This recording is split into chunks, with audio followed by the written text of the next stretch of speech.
99 రోజుల ప్రజాపాలన ప్రగతి ప్రణాళిక కార్యం పెట్టింది కదా గవర్నమెంటు. ఆరానికో శాఖ మీద నజరేసిండ్రు.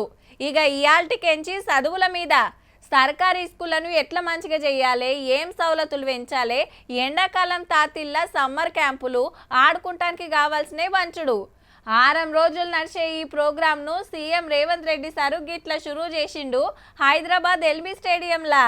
ఈ నగరంలో ఈరోజు మనం ప్రారంభించుకోబోయే ఈ ఎడ్యుకేషన్ హబ్స్ ఈరోజు నర్సరీ నుంచి 12th క్లాస్ వరకు ప్రతి పేదవాడికి విద్యను అందించడమే కాదు, స్కూల్లోనే అద్భుతమైన ప్రోటీన్తో కూడుకున్న బ్రేక్ఫాస్ట్ ఇవ్వాలి, మధ్యాహ్నం ఒక మంచి లంచ్ ఇవ్వాలి, వాళ్లకు మటన్ చికెన్ గుడ్డుతో పాటు ఫిష్ కూడా పెట్టాలి అని ఈనాడు ఒక నాణ్యమైన భోజనాన్ని పేదలకు ఈరోజు పేద పిల్లలకు అందించాలి.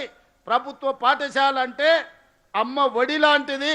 26,674 కోట్లు 8.22% రాష్ట్ర బడ్జెట్లో విద్యాశాఖకు నిధులను కేటాయించడం ద్వారా ఏమాత్రం నిధుల లోపం లేకుండా పిల్లలకిచ్చే బూట్ల నుంచి సాక్స్ వరకు, బట్టల నుంచి దుప్పట్ల వరకు, పడుకునే ప్రతి చెద్దరి వరకు, జంప్కాన వరకు నేనే స్వయంగా నాణ్యతను పరిశీలించిన. ఎవరైనా నాణ్యత లేని వస్తువులను సరఫరా చేస్తే ఆ కంపెనీని బ్లాక్ లిస్ట్ చేయడమే కాకుండా క్రిమినల్ కేసులు పెట్టి జైల్లో బొక్కలో తోసే బాధ్యత నేను తీసుకుంటా.